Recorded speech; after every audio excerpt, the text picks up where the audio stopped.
तो क्या हाल है मेरे भाइयों के, सब बढ़िया है ना। कुछ टाइम पहले Vivo X200 लॉन्च हुआ था और लॉन्च हुआ था 65,000 रुपीज़ का, बट ऑफलाइन में ईजिली 53 से 57,000 रुपीज़ के बीच में मिल जाता था। करंट प्राइस अगर देखोगे तो Vivo X200 56,000 रुपीज़ का है। अब Vivo ने थोड़ा सा स्पेक्स को डाउनग्रेड करा, थोड़ा सा प्राइस को कम करा और लॉन्च करा Vivo X200 FE। और ये फ़ोन कम्पीट करने आया है जितने भी 50,000 रुपीज़ के सेगमेंट में कॉम्पैक्ट फ़ोन्स अवेलेबल हैं उनके साथ, लाइक OnePlus 13s, Xiaomi 15, और अगर स्क्रीन साइज को थोड़ा सा बड़ा कर दें देन Oppo Find X8 इसको भी इंक्लूड कर सकते हैं। Oppo Find X8 currently out of stock हो चुका है ऑफलाइन में, ऑनलाइन भी शायद स्टॉक मिलेगा। प्राइस उसका 55,000 रुपीज़ के राउंड था ऑफलाइन में। Vivo X200 FE is the perfect replacement for Oppo Find X8। इसका प्राइस कम है, इसमें अल्ट्रा वाइड एंगल सेंसर उस लेवल का नहीं है जितना ओप्पो में था, बट इस वीडियो को एंड तक देखो तो आपको समझ आ जाएगा कि Vivo एक परफेक्ट रिप्लेसमेंट है Oppo Find X8 का।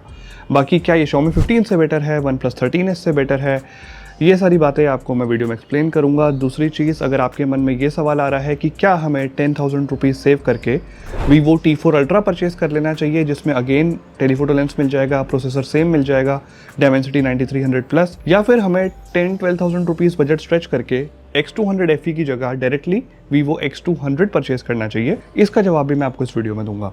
सबसे पहले Vivo X200 FE की बात करते हैं।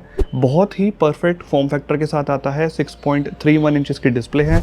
ये स्क्रीन साइज मेरा पर्सनल फेवरेट है, चाहे किसी भी फ़ोन में हो, Xiaomi 15 में हो, OnePlus 13s में हो, iPhone 16 Pro में हो, पास्ट में बहुत तारीफ कर चुका हूँ। स्क्रीन साइज परफेक्ट है, एक हाथ से यूज़ करना हो कंफर्टेबल फील होता है, दो हाथ से यूज़ करोगे तो और कंफर्टेबल फील होगा। एंड इस फ़ोन में मैंने काफ़ी सारी फ़ोन कॉल्स ली, कभी भी मेरे को ऐसा नहीं लगा कि फ़ोन बहुत हैवी फील हो रहा है। वेट मैनेजमेंट, वेट डिस्ट्रीब्यूशन अच्छा है, इवन तो जो बैटरी कैपेसिटी है वो 6500 mAh की है। डिस्प्ले क्वालिटी भी इनफैक्ट काफ़ी अच्छी है, 1.5 के रेजोल्यूशन के साथ इसमें काफ़ी अच्छी OLED डिस्प्ले दी गई है। कलर ट्यूनिंग काफ़ी अच्छी है, अच्छे डीप ब्लैक्स के साथ जो कलर ब्राइटनेस है वो भी अच्छी है। और आउटडोर में जब फ़ोन को यूज़ करोगे तो ज़्यादा दिक्कत नहीं होगी, डिस्प्ले ठीक है, ब्राइट है, उतनी ब्राइट नहीं है जितनी कंपटीशन में Xiaomi 15 या फिर OnePlus 13 उन फोन्स की है, बट काफ़ी ब्राइट है इसकी भी डिस्प्ले। अच्छा, डिस्प्ले प्रोटेक्शन के लिए Vivo अपने फ्लैगशिप फोन्स में गोरिल्ला ग्लास का यूज़ नहीं करते, ये स्कॉच सेंसेशन ग्लास का यूज़ करते हैं। इसमें स्कॉच सेंसेशन कोर है, जो अभी तक का जितने भी स्कॉच ने ग्लास बनाए हैं प्रोटेक्शन के लिए, उनमें से Vivo ने क्लेम करा है कि ये सबसे ज़्यादा स्ट्रॉन्गर है। बाकी गिराने वाला मैं हूँ नहीं तो इसके ऊपर ज़्यादा कमेंट नहीं कर सकते। स्कॉच सेंसेशन अल्फा से ये ज़्यादा स्ट्रॉन्ग है। कंटेंट देखने के लिए स्टीरियो स्पीकर ठीक है, लाउड है, डायलॉग्स क्लियर सुनाई देते हैं, बट जब म्यूजिक सुनने की बात आती है तब आउटपुट थोड़ा डिसअपॉइंटिंग है।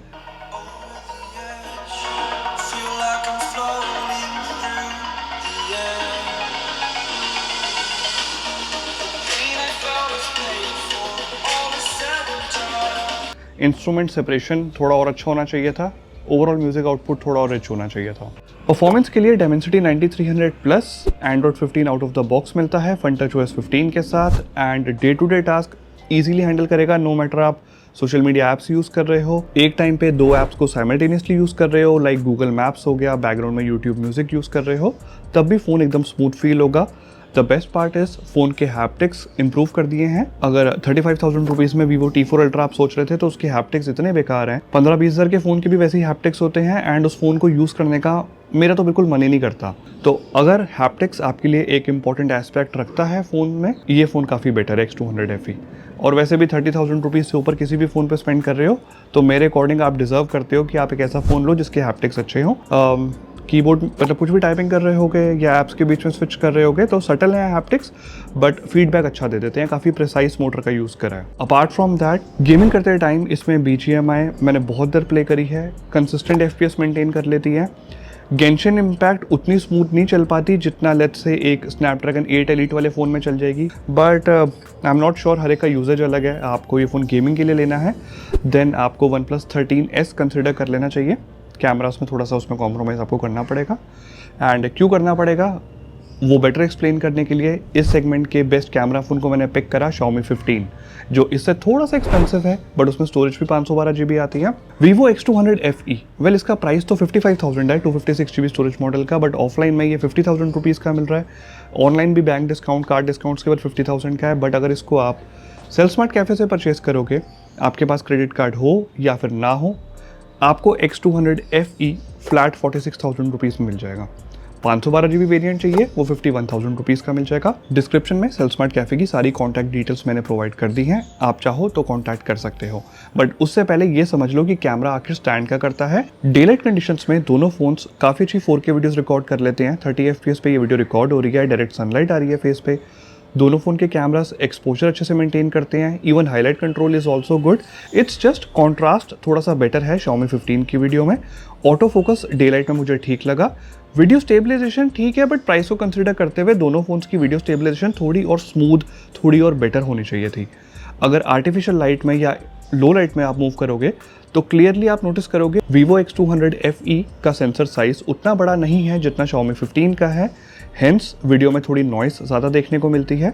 अपार्ट फ्रॉम दैट फ्रेम में अभी भी कुछ लाइट्स हैं एंड आर्टिफिशियल लाइट्स में भी लाइट कंट्रोल, हाईलाइट कंट्रोल अच्छा है, डिटेल्स ठीक है। इट्स जस्ट सेंसर साइज उतना बड़ा नहीं है तो वीडियो में नॉइस देखने को मिल जाती है। सेम चीज़ नोटिस करी जब लो लाइट में मैंने इमेजेस कैप्चर करी इन दोनों फ़ोन से। फ्रेम में एक तरफ कुछ रेड लाइट्स हैं एंड बॉटम साइड पे, फ्लोर साइड पे थोड़ी सी वार्म लाइट्स हैं। Highlight control is excellent on both the phones. Exposure बहुत अच्छे से मेंटेन कर लेते हैं। ऐसा नहीं है कि फ्रेम में लाइट्स ओवर एक्सपोज हो रही हो। इवन जूम करने के बाद दोनों इमेजेस में डिटेल्स सफिशिएंट है, टेक्सचर वेल मेंटेन्ड है। स्लाइटली बेटर डिटेल्स Xiaomi में देखने को मिल जाती हैं, बट Vivo में अगेन थोड़ी सी आप नॉइस देख सकते हो इस वाले एरिया में। और इसी सैम्पल शॉट को अगर मैं थोड़ा सा एंगल चेंज करूँ, मैंने दोबारा इमेज कैप्चर करी और अब आप नोटिस करोगे टॉप साइड पे जहाँ पे लाइट्स ऑन है वहाँ पे नॉइस थोड़ी सी ज़्यादा विजिबल है Vivo की इमेज में। सिंपल सा रीज़न, अगेन सेंसर साइज़ उतना बड़ा नहीं है जितना Xiaomi का है। Xiaomi को हेल्प हो जाती है बिकॉज सेंसर साइज़ में ज़्यादा लाइट एंटर हो पाती है तो वो रिजल्ट्स बेटर दे पाता है नॉइस को काफ़ी कंट्रोल में रखते हुए। इनफैक्ट Xiaomi को बड़ा सेंसर साइज़ होने का एडवांटेज इस सैम्पल शॉट में भी मिलता है। ह्यूमन सब्जेक्ट की इमेज है, थोड़ी सी इमेज बेटर एक्सपोज्ड आई है। Obviously sensor light better gather कर पाया, एक ये रीज़न है। But trust me guys, overall दोनों इमेजेस में ऐसा ज़्यादा ओवर शार्पनिंग नहीं है, डिटेल सफिशिएंट है। और अगर मैं साइड बाय साइड ये फोटोज़ कंपेयर नहीं करता दैन ट्रस्ट मी, मैं Vivo के कैमरा की भी बहुत तारीफ़ कर रहा होता। और अभी भी मैं यही कहना चाहूँगा कि लो लाइट में इमेज क्वालिटी Vivo की बहुत अच्छी है। अगर आप साइड बाय साइड कंपेयर नहीं करोगे then you will be more than happy with the results ये कैप्चर कर पा रहा है लो लाइट में भी। क्योंकि थोड़ी सी नॉइस है बट प्राइस आपको दिमाग में रखना है कि Xiaomi 15 थोड़ा सा एक्सपेंसिव भी है। अब प्राइमरी सेंसर से ये इमेज मैंने कैप्चर करी तो सबसे पहला डिफरेंस आप नोटिस करोगे Xiaomi की इमेज में थोड़ी सी वार्म टोन है, थोड़ा सा येलो टिंट है विच लुक्स गुड बिकॉज थोड़ी सी सनलाइट थी इस टाइम पे। Vivo में थोड़ी सी कूल टोन है और ये पर्सनल प्रेफरेंस वाली बात है। थोड़ा सा फ्रेम में प्लांट्स की तरफ, ग्रास की तरफ देखोगे तो जो ग्रीन कलर है Vivo की इमेज में बहुत थोड़ा सा आपको ओवर सैचुरेटेड लगेगा। कलर्स बूस्टेड दोनों इमेजेस में हैं, Vivo में थोड़े से ज़्यादा है बट आई प्लीजिंग लग रहे हैं, इतने बुरे नहीं लग रहे। बाकी डिटेल्स दोनों इमेजेस में सफिशिएंट है। जैसे ही अल्ट्रा वाइड एंगल लेंस पे स्विच करते हैं, the best part is such colour shift देखने को नहीं मिला। कलर्स दोनों इमेजेस में वेल मेंटेन्ड है। बट मैं बताता आया हूँ Xiaomi 15 का अल्ट्रा वाइड एंगल लेंस थोड़ा स्ट्रगल करता है in terms of maintaining good details. थोड़ी सी इमेज में डिटेल्स बेटर होनी चाहिए थी, इमेज थोड़ी पिक्सलेट हो रही है। Vivo में 8 मेगापिक्सल का अल्ट्रा वाइड एंगल लेंस है और इसकी इमेज थोड़ी ज़्यादा ही पिक्सलेट हो रही है। टेलीफोटो लेंस पे दोनों ही फ़ोन के कैमरास बहुत शार्प डिटेल्ड इमेजेस कैप्चर करते हैं, maintaining good contrast and highlight control भी ठीक है। बस Xiaomi 2.6x तक जाता है और Vivo 3x तक चले जाता है। Now moving to the portrait shots जो आपको, मुझे, हम सबको कैप्चर करना बहुत पसंद है। Xiaomi 15 में 60 mm पे अगर आप पोर्ट्रेट शॉट्स कैप्चर करोगे तो टेलीफोटो लेंस का ये यूज़ करेगा और Vivo में आप 85 mm तक जा सकते हो। साइड बाय साइड कंपेयर करने पे ऑब्वियसली Vivo में सब्जेक्ट ज़्यादा ब्रॉड लगता है बिकॉज 85 mm पे मैंने ये शॉट कैप्चर करा है। सेकंड, थोड़ी सी स्किन टोन्स Vivo में मुझे ज़्यादा नेचुरल लग रही हैं। Xiaomi में ना कॉम्प्लेक्शन को ये थोड़ा सा ज़्यादा फेयर करना चाह रहा है जो नहीं करना चाहिए। Apart from that subject separation दोनों इमेजेस में ऑन पॉइंट देखने को मिला है एंड बहुत इंप्रेसिव देखने को मिला है। डिटेल्स दोनों इमेजेस में सफिशिएंट है। बैकग्राउंड ब्लर दोनों इमेजेस में नेचुरल है बट थोड़ा सा Xiaomi में बैकग्राउंड ब्लर मुझे सारे पोर्ट्रेट शॉट्स में ज़्यादा नेचुरल लगा है। इसको मैं आगे एक्सप्लेन भी करूँगा। इस वाले सैम्पल शॉट में अगर आप ध्यान से नोटिस करोगे मेरे हाथ में OnePlus 13 है जो ब्लर हो गया है Xiaomi की इमेज में बिकॉज हाथ थोड़ा आगे की तरफ था। बट सब्जेक्ट को Xiaomi ने बहुत अच्छे से डिटेक्ट करा। डिटेल्स Xiaomi 15 की इमेज में बेटर देखने को मिली एंड बैकग्राउंड ब्लर Xiaomi में अगेन थोड़ा सा बेटर है। Vivo ने 2.6x तक जाता है और Vivo में 3x तक चले जाता है। सब्जेक्ट को और फ़ोन को दोनों को फोकस में ले लिया, which is a good thing, अच्छे से डिटेक्ट करा है। बट फॉर सम रीज़न इस इमेज में ना डिटेल्स थोड़ी सी मिसिंग है, थोड़ी सी डिटेल्स बेटर होनी चाहिए थी। ये वाला सैंपल शॉट जब कैप्चर करा तो फ्रेम पे हार्श सनलाइट आ रही थी, शोल्डर के ऊपर ना थोड़ा सा ये वाला एरिया वीवो की इमेज में ओवर एक्सपोज हो रहा है।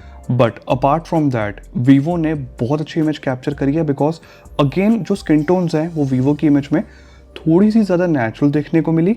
डिटेल्स अगेन दोनों इमेजेस में सफिशिएंट है, फर्क सिर्फ थोड़ा सा बैकग्राउंड ब्लर का है, बाकी सब्जेक्ट सेपरेशन तो एक्सीलेंट है दोनों फोन्स में। मेन डिफरेंस नज़र आता है जैसे ही हम लो लाइट में मूव करते हैं तो Xiaomi 15 को बीट करना बहुत मुश्किल हो जाता है।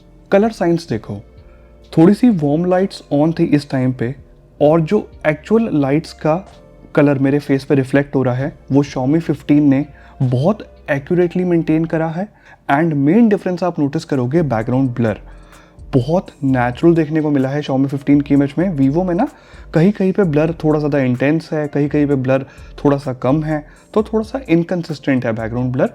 Apart from that in images को अगर मैं साइड बाय साइड कंपेयर नहीं करता देन ट्रस्ट मी मुझे वीवो की ये वाली इमेज ठीक लगती। बट कितने नेचुरल कलर्स देखने को मिले, कितना अच्छा बैकग्राउंड ब्लर देखने को मिला, वो तब पता चल पाया जब साइड बाय साइड कंपेयर किया। बात करें अगर सेल्फीज़ की तो सबसे पहले बता दूं Vivo X200 से upgraded front camera Vivo X200 FE में है। ये 50 मेगापिक्सल का सेंसर है। इमेज क्वालिटी पे आता हूँ बिकॉज सेंसर को छोड़ देते हैं एक मिनट के लिए। थोड़ी सी ना हार्श सनलाइट फेस के एक तरफ पे रिफ्लेक्ट हो रही है, एंड जो ओवरऑल हाईलाइट कंट्रोल है वो मुझे थोड़ा सा बेटर लगा Vivo X200 FE में। इवन जो फेस का टेक्सचर है वो भी Vivo का ही बेटर है, बिकॉज फॉर सम रीज़न एक तो Xiaomi के फ्रंट कैमरा में ऑटो फोकस नहीं है, थोड़ी सी इमेज हेजी आई है, एंड थोड़ी सी मैंने बेटर रिजल्ट्स एक्सपेक्ट करे थे to be very honest Xiaomi से। तो front camera Vivo X200 FE का ही बेटर है, चाहे नॉर्मल इमेज कैप्चर करो चाहे पोर्ट्रेट सेल्फी कैप्चर करो। गाइस Xiaomi 15 से कैमरा कंपेयर करने के बाद एक चीज़ तो क्लियर हो गई है कि कोई ज़रूरत नहीं है 10,000 रुपीज़ बचा के Vivo T4 Ultra पे जाने की। एक तो वहाँ पे कैमरास में आपको कॉम्प्रोमाइज़ करना पड़ जाएगा, हैप्टिक्स फ़ोन के अच्छे हैं नहीं, मैं बता चुका हूँ। सो इट्स बेटर कि आप Vivo X200 FE परचेज करो। आई नो UFS स्टोरेज 3.1 है, USB Type-C पोर्ट 2.0 है, फिंगरप्रिंट स्कैनर भी अल्ट्रासोनिक नहीं है, ऑप्टिकल है, बट उसके बाद भी इसका प्राइमरी सेंसर बहुत अच्छी इमेजेस कैप्चर कर लेता है। टेलीफोटो लेंस से आप एक्सीलेंट इमेजेस कैप्चर कर सकते हो। इवन फ्रंट कैमरा भी कमाल की सेल्फीज कैप्चर करता है। It's just ultra wide angle lens है जिसकी इमेज क्वालिटी मेरे को डिसअपॉइंटिंग लगी, बट ओवरऑल कैमरा एक मेन स्ट्रॉन्ग पॉइंट है एंड एक स्ट्रॉन्ग एस्पेक्ट है इस फोन का। सेकंड, बैटरी बैकअप बहुत अच्छा है। तो ये दो एस्पेक्ट्स को कंसिडर करते हुए Vivo X200 FE 46,000 रुपीज़ का प्राइस टोटली जस्टिफाई कर देता है। दूसरी चीज़, आपके मन में अगर ये सवाल है कि मैं 10-12 हज़ार रुपये और स्ट्रेच कर लूँ बजट और सीधा Vivo X200 परचेज करूँ जहाँ पे मेरे को अल्ट्रा वाइड एंगल लेंस भी 50 मेगापिक्सल का मिल जाएगा, अगर आप अल्ट्रा वाइड एंगल लेंस ज़्यादा यूज़ करते हो और बजट को स्ट्रेच कर ही रहे हो, इन दैट केस आपको OnePlus 13 कंसिडर करना चाहिए, बिकॉज स्क्रीन साइज पे तो अब आप कॉम्प्रोमाइज़ कर ही रहे हो ना कि आपको कॉम्पैक्ट फ़ोन तो नहीं चाहिए, आप कंफर्टेबल हो बड़े फ़ोन के साथ। तो OnePlus 13 में आपको कमाल का अल्ट्रा वाइड एंगल लेंस मिल जाएगा। इमेज क्वालिटी कहीं ना कहीं OnePlus 13 की मुझे पर्सनली बेटर लगती है compare to Vivo X200। Description में मैं एक वीडियो का लिंक दे रहा हूँ, मैंने रिसेंटली OnePlus 13 का पूरा डिटेल में लॉन्ग टर्म रिव्यू करा है, उस वीडियो को देखो, कुछ फ़ोन्स के साथ कैमरा सैंपल कंपेयर करे हैं, उन सैंपल्स को देखो और आप मेरी बात से रिलेट कर पाओगे कि क्यों Vivo X200 की जगह बजट स्ट्रेच ही करना है तो OnePlus 13 एक मच बेटर फ़ोन रहेगा। बिकॉज अच्छे कैमरास के साथ साथ OnePlus आपको काफ़ी अच्छा सॉफ्टवेयर एक्सपीरियंस भी प्रोवाइड कर देगा, एंड OnePlus के हैप्टिक्स की तो मैं कितनी भी तारीफ कर लूँ उतनी कम है, वो कुछ नेक्स्ट लेवल पे ही है। आई होप इस वीडियो के थ्रू मैंने ऑलमोस्ट आपके सारे डाउट्स क्लियर कर दिए होंगे। Vivo X200 FE is one of the best option. अगर 46,000 रुपीज़ का बजट है तो आपके लिए ये फ़ोन बहुत अच्छा रहेगा। इनफैक्ट कहीं ना कहीं मुझे फील होता है ये OnePlus 13S से भी बेटर है, बिकॉज OnePlus 13S के कैमरास उतने अच्छे नहीं हैं। यहाँ तक वीडियो देखी है, सब्सक्राइब करके प्लीज़ सपोर्ट करना। 8 लाख सब्सक्राइबर जल्द से जल्द हम कंप्लीट करना चाहते हैं। वीडियो को लाइक कर देना एंड दोस्तों के साथ शेयर भी कर दोगे तो अच्छा लगेगा। बहुत जल्द आपसे नेक्स्ट वीडियो में मिलता हूँ।